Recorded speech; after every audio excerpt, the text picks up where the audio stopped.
There's a strange thing we do as human beings. We chase things, we reach, we plan, we set goals. And those things are important, absolutely necessary. But somewhere along the way, we start to believe that wanting something badly enough is the same as becoming the kind of person who draws it in. And let me tell you a story. Years ago, I met a young entrepreneur. Let's call him James. He had this fire in his eyes, the kind of passion you can't. He had big dreams, of course, wanted to build a company that would change the world.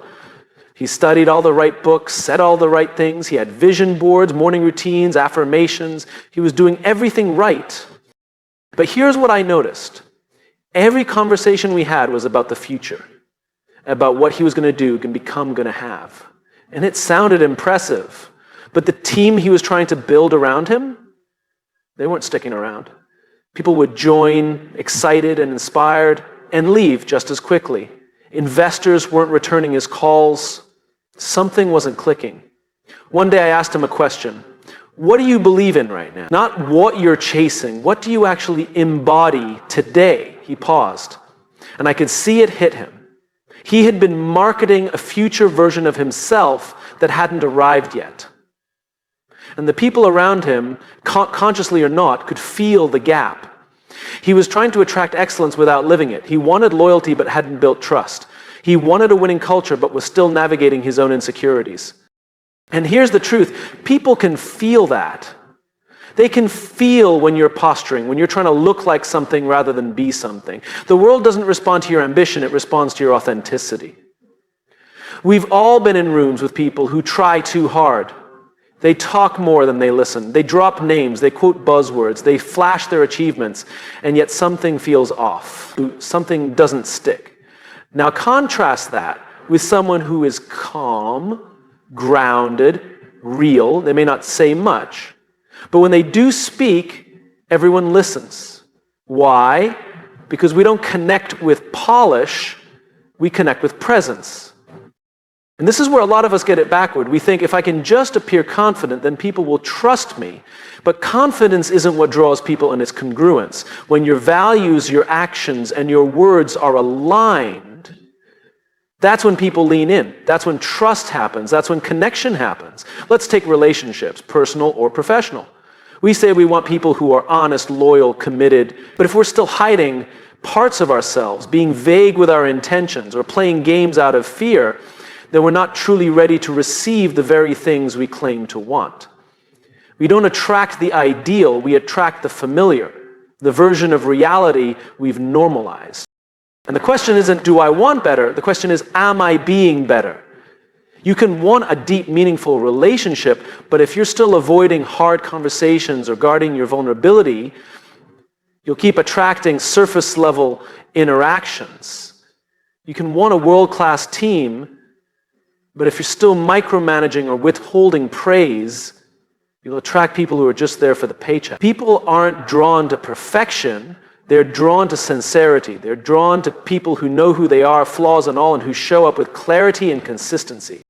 Think about leaders you admire. Not the ones with the biggest titles, but the ones who left a mark. Chances are they weren't just visionary. They were real. You could feel their belief in what they were doing. You could trust that their actions matched their words. That's not charisma. It's character. And character attracts. This is why authenticity isn't just a feel-good concept, it's a strategic advantage. In a world flooded with noise, hype, and filters, the most magnetic thing you can be is genuine. It's rare, it's disarming, and it's powerful. Because when you're authentic, people don't have to second-guess you. They don't have to decode you. They just feel it, that energy of someone who is comfortable in their own skin, who isn't trying to impress, but trying to express something meaningful. That energy is unmistakable, and it's irresistible. But here's the catch. Authenticity requires courage. It means taking off the mask. It means being seen before you feel ready. It means admitting you don't have all the answers. And that's terrifying. But it's also the only path to real impact, because when you lead with who you are, not who you think people want you to be, you give others permission to do the same, you stop playing a role, and you start building relationships. And those relationships become the foundation of everything else. So the next time you catch yourself asking, why aren't the right opportunities showing up for me? Pause, ask a better question. What am I showing up as? You attract what you are, not what you want. And that's not a punishment. It's an invitation. An invitation to become the kind of person who naturally draws in what you used to chase, to stop waiting for the world to reflect back what you desire, and to start becoming the mirror. Because at the end of the day, people don't follow vision statements, they follow behavior. They follow conviction. They follow people who are living proof of their values. So build yourself before you build your dream. Align yourself before you try to attract alignment. Because the more you become, the less you need to beg, chase, or convince. The right people, the right moments, the right outcomes, they'll come. Not because you wished for them, but because you became someone they recognize. We all have desires. We all have things we say we want. Success, love, respect, recognition. And we spend a lot of time pursuing them. But if we're really honest, we have to confront a difficult truth. Most of us are not limited by what we want. We're limited by what we believe we deserve. Let me tell you a story. There was a woman I once met during a leadership workshop. Let's call her Alana. Brilliant mind, compassionate, clear communicator. She had been working in an organization for nearly a decade, and everyone saw her as a natural leader. Everyone but her. She kept turning down promotions, not overtly. She just didn't apply, didn't speak up. She told herself she wasn't ready, that someone else probably had more experience, that leadership wasn't really her thing. So I asked her, "Do you want to lead?" She said yes, without hesitation. Then I asked her, "Do you believe you deserve to lead?" That's when the pause came. The silence that doesn't need to say anything because it says everything. It's easy to dream. It's harder to believe that dream is meant for you. And that belief, or lack of it, is what shapes our choices more than anything else. Because our brains are wired to protect us from disappointment. If deep down we think we're not worthy of love, we'll sabotage the relationship before it ever gets close. If we believe we're not capable of success, we'll procrastinate just enough to never find out, not because we don't want it, because we've confused comfort with safety. It's safer emotionally to stay where we are, even if we're unfulfilled, than to risk reaching for something we don't truly believe is possible for someone like us. So we lower the bar. We adjust the dream, not to match our potential, but to match our identity. This is why self-position matters so much more than ambition. You can say you want to run a marathon, but if you still see yourself as not athletic, your body will find ways to agree with that image. You can say you want to build a successful business, but if you think of yourself as someone who always fails, you'll keep playing small. The stories we tell ourselves quietly write the script of our lives. And here's what's most striking. Those stories often aren't even ours. They're inherited from childhood, from society, from people who were projecting their own insecurities onto us. You're too much. You're not enough. Don't be so ambitious. Be realistic. Little comments passed off as advice, but they land like seeds. And unless we dig them up, they grow into limits we never agreed to. So we carry them into our relationships, into our careers, into every decision we make. And even as we try to climb, something keeps pulling us back, not externally, but internally. Because the gap between what we want and what we believe we deserve creates friction. And that friction shows up in very real ways. We don't speak up, we don't negotiate, we don't set boundaries. We don't apply for opportunities, not because we're not capable, but because some part of us still believes we haven't earned it. But earned according to whose definition? Some of the most deserving people I know disqualify themselves before anyone else gets the chance, while others with half the talent and twice the audacity rise simply because they believed they belonged. It's not about arrogance. It's about alignment. When your internal identity lines up with your external goals, there's no resistance. Things move, conversations shift, doors open. That's not magic. That's belief becoming behavior. When you believe you deserve to be respected, you carry yourself differently. You speak with clarity. You walk away from people who treat you poorly, not in anger, but in certainty. When you believe you deserve to be fulfilled, you stop settling for roles, jobs, or relationships that drain you. You seek out challenge. You create purpose. You build meaning. And people feel that because belief is contagious. It doesn't need to be loud. It just needs to be rooted, grounded. So if you find yourself in a cycle repeating the same patterns, attracting the same people, ending up in the same places, the question isn't, what do I want? It's what part of me believes I'm only worth this much. You don't rise to your goals, you fall to your standards. And those standards are shaped by your self-worth. But here's the good news. Beliefs aren't fixed. They can be rewritten. It's not easy. It takes awareness. It takes honesty. It takes confronting some painful truths. But it's possible. You start by noticing the voice in your head, the one that whispers, "Who do you think you are?" when you go to try something new. Notice it, not with judgment, but with curiosity. That voice isn't your enemy. It's your alarm system. It's trying to protect you from something it doesn't understand. And your job isn't to silence it, your job is to update it. To teach it that what you once feared isn't a threat anymore. You do that by taking small, consistent action, by proving yourself again and again that you are more than your past, that you can hold more, handle more, be more. And slowly your identity shifts from someone who wants to someone who embodies, from someone who watches others live with courage to someone who leads with it. And the world begins to respond to that shift. Because the moment you start acting like you belong in the room, you start getting invited into better ones.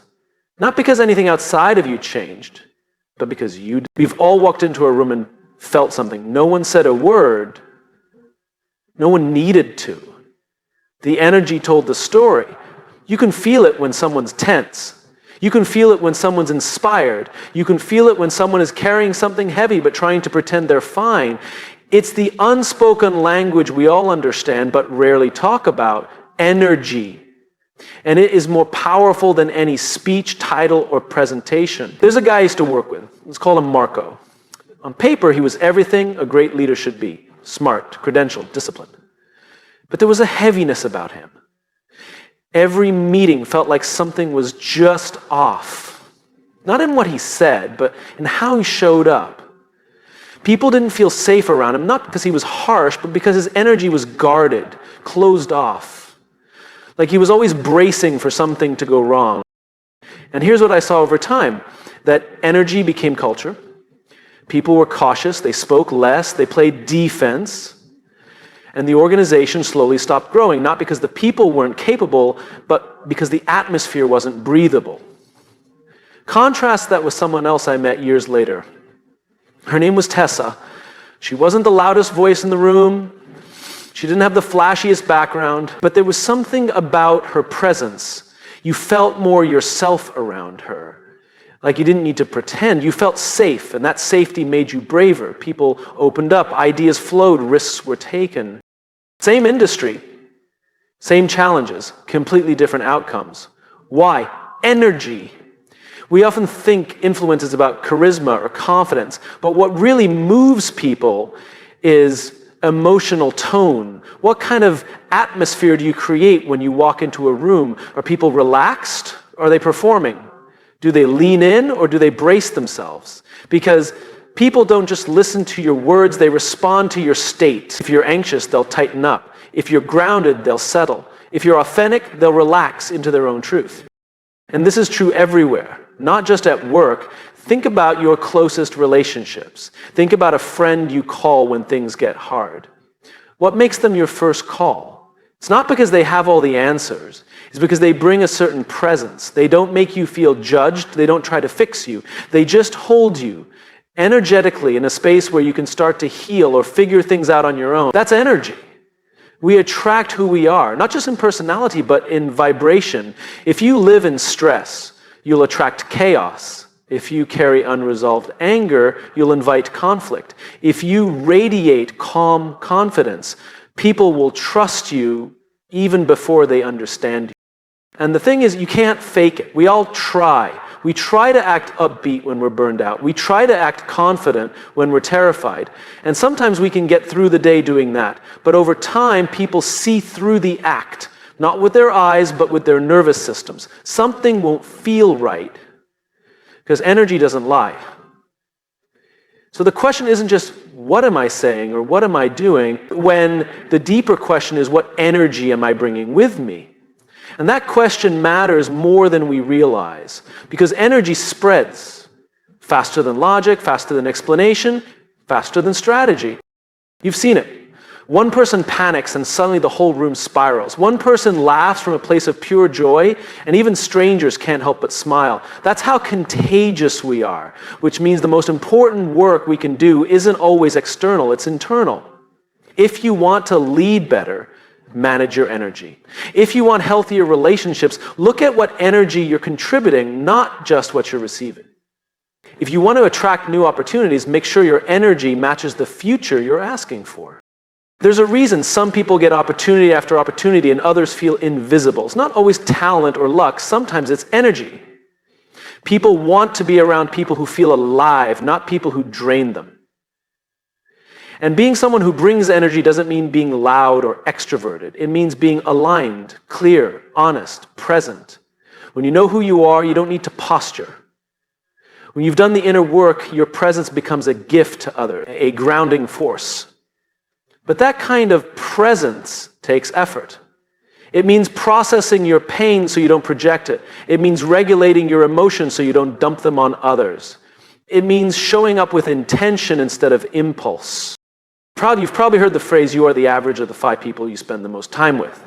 That's true energetically too. Surround yourself with people who constantly complain, and before long, you'll find yourself echoing that tone. Surround yourself with people who live with purpose, gratitude, and drive, and you'll start to rise without even realizing it. So if energy is contagious, what kind are you spreading? Are you the person who walks into a room and lifts it or dims it? Do people feel more themselves around you or less? Do your kids feel safer when you enter the room, or do they brace themselves for your reactions? These are not small questions. These are leadership questions. Because at the end of the day, no one remembers your credentials. They remember how they felt around you. That's your real legacy. That's your real influence. So the next time you wonder why something isn't flowing or why people aren't engaging the way you hoped, pause. Before you tweak the plan or rewrite the pitch, check your energy. Adjust there first. Because when your inner world is aligned, the outer world starts to respond, and the world is watching. Not your words, not your resume, but your energy. And they'll either walk away drained, or they'll walk away better than they came. Because energy is contagious. And we've all heard the saying, like attracts like. It sounds simple, even obvious. But if you take a closer look, it's one of the most powerful forces shaping our lives. And most of us don't even realize it. There's this pattern I've seen over and over again. A person says they want different results in their life. They want better relationships, deeper friendships, a more supportive team, a new level of opportunity. But when you really look at what they're being, not what they're saying, something doesn't line up. They're hoping the outside world will give them what they're not yet cultivating inside themselves. I remember meeting someone, let's call him Aaron, who couldn't understand why he kept attracting flaky people into his life. Whether it was friends, business partners, or even clients, it always ended the same way: broken promises, unmet expectations, lots of frustration, and every time his response was the same: blame. People just aren't reliable. No one takes things seriously anymore. But after enough cycles, Aaron started to realize the common denominator wasn't them, it was him. See, Aaron wanted consistency, but he wasn't consistent. He wanted people who followed through, but he often didn't. Not in dramatic ways, just small things. He'd say yes to plans and cancel last minute.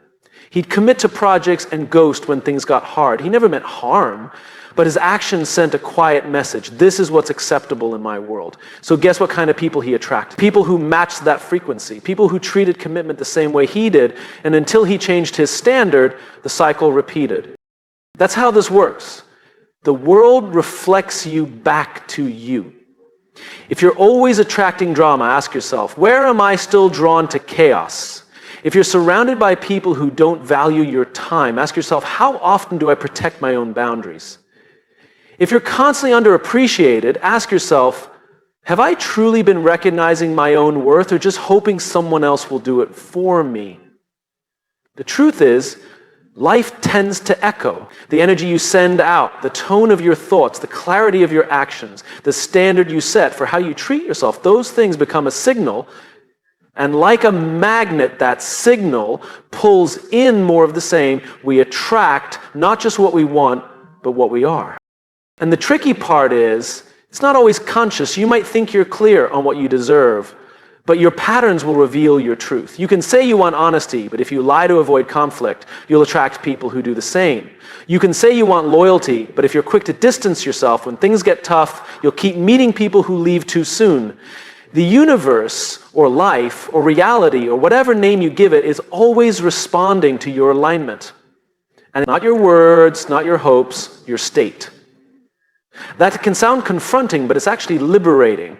Because it means if you don't like what's showing up, you don't need to chase, beg, or manipulate anyone or anything. You just need to look inward. You just need to ask, what is it in me that's calling this in? And when you get honest, you begin to shift. You start holding yourself to a higher standard. You speak with more integrity. You stop tolerating behavior in others that you're no longer tolerating in yourself. And as that internal shift takes root, the external world starts to respond. Relationships evolve. Some people fall away. Others enter who feel more aligned, more expansive, more stable. Opportunities arise where they didn't before. Not because the world suddenly changed, but because you did, and the world followed. This is why the hardest work is the invisible work. Not the pitch, not the resume, not the performance. The inner recalibration. The moment you decide, I am no longer the person who accepts this level of respect, or communication, or clarity. That decision sends a ripple out. You've probably felt it before. That moment when someone walks into a room and you just know they won't tolerate nonsense. Not because they're rude, but because they're clear. They've done the work. They know who they are, and that knowing changes the environment. That's magnetic. That's what real attraction is. It's not about charm or looks or status. It's about energy that resonates. Like attracts like. It's why someone who values growth will feel out of place in a circle that only gossips. It's why someone who leads with integrity can't stomach being part of a team that cuts corners. It's why someone who's worked hard to become emotionally intelligent starts craving deeper, calmer, more thoughtful relationships. As you evolve, your world evolves with you. But there's a cost to that evolution. It means letting go of what used to feel familiar. It means walking away from dynamics that once felt like home, but now feel like confinement. It means being willing to stand in the discomfort of being alone before settling for energy that doesn't match your own. And that's hard. That's the part no one talks about. But on the other side of that discomfort is a life where the people in your orbit don't need convincing. They just get you, they align, they mirror back your growth, not your wounds. That's the power of resonance. So if you're not where you want to be, don't ask, what do I need to find? Ask, who do I need to become? Because when you become it, you stop chasing it. You live it, you breathe it, and then it finds you. Like attracts like. Always. We live in a world that loves action. We celebrate productivity, reward effort, and praise hustle. We've been taught that if we want results, success, connection, recognition, we just have to do more, work harder, check more boxes, increase output. But here's the truth most people don't realize until they're already exhausted. Doing the right things doesn't always lead to the right outcomes. Because people and life aren't just responding to your act, they're responding to your state of being. I remember talking with a business owner named Dan. Smart, experienced, driven. He had a clear vision and a great product, but something wasn't working. His team was disengaged, customer feedback was lukewarm, and revenue had plateaued. He tried everything. Restructured his marketing, updated the website, even brought in consultants. But nothing really changed. It wasn't until a conversation with a mentor that things started to shift. The mentor asked him a simple but powerful question. Dan, who are you being while you're doing all this? At first, Dan didn't understand. I'm being productive. I'm working hard. The mentor shook his head. No, it's what you're doing. Who are you being? Anxious, scattered, pressured, doubtful? Because that's what your team feels, that's what your customers pick up on, that's what's coming through in every decision you make. And that changed everything for Dan, because for the first time he realized he was doing all the right things from the wrong place. He wasn't leading with clarity, he was operating from fear. He wasn't inviting people into a vision, he was chasing results. And that energy shaped every outcome, whether he intended it to or not. This is something most of us miss. We focus so much on behavior that we forget the impact of presence. But presence is everything. Think about a time you walked into a room and instantly felt safe, or inspired, or uneasy. What created that? It wasn't someone's resume or to-do list, it was how they were being. Were they grounded or frantic? Were they open or guarded? Were they confident or performing? We don't always have the language for it, but we feel it. That's because we are wired for connection. And connection doesn't happen at the level of doing, it happens at the level of being. This is why two people can say the exact same words and create completely different results. One leader gives feedback and the team feels empowered. Another gives the same feedback and the room shuts down. One person pitches a product and makes a sale. Another, with the same pitch, gets a polite no thank you. The difference isn't in the script, it's in the energy behind it. We often underestimate how much our internal state bleeds into the world around us. If you're in a state of self-doubt, you might say all the right things, but they'll come out shaky. If you're trying to prove your worth, your tone will carry tension. If you're disconnected from your own values, people will feel it, even if they can't explain why. On the flip side, when you're clear, aligned, and centered, people trust you. Not just because of what you do, but because of who you are being while you do it. And this applies everywhere. In leadership, people follow clarity, not complexity. If you're being indecisive, your team will mirror that. If you're being courageous, even in uncertainty, they'll rally behind you. In relationships, love isn't measured by grand gestures, it's felt in presence. You can do all the right things, send gifts, plan dates, but if you're being distracted, resentful, or emotionally unavailable, your partner will feel the disconnect. In parenting, your kids might listen to your words, but they'll model your energy. If you're telling them to be confident while constantly criticizing yourself, they'll learn to question their worth. If you're telling them to be calm while living in constant stress, they'll learn that anxiety is normal. Who you are being always speaks louder than what you are doing. So how do we shift that? It starts with awareness. Noticing when our actions are outpacing our alignment. Noticing when we're doing things from a place of fear instead of intention. The next step is presence, slowing down enough to check in. What am I actually feeling right now? What's driving me? Am I operating from love or fear, from clarity or insecurity, from vision or desperation? Because the energy behind your action is the result. You can't pretend your way into meaningful impact. You can't perform your way into connection. You have to embody it, and that requires honesty. If you're burnt out, admit it. If you're scared, name it. If you're out of alignment, pause and recenter. Doing more isn't always the answer. Sometimes the most powerful thing you can do is stop and ask yourself, who am I being right now? And is that someone the world should follow? Because the world doesn't need more people doing the right things from the wrong place. The world needs people who are anchored, people who are self-aware, people whose doing flows from a place of deep being, of wholeness, purpose, and truth. And when your being leads your doing, everything changes. Your words land differently. Your actions inspire. Your presence uplifts.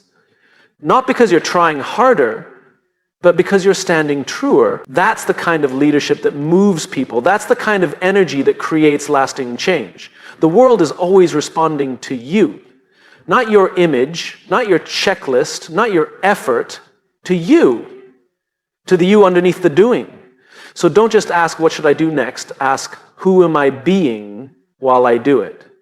Because in the end, that's what shapes everything.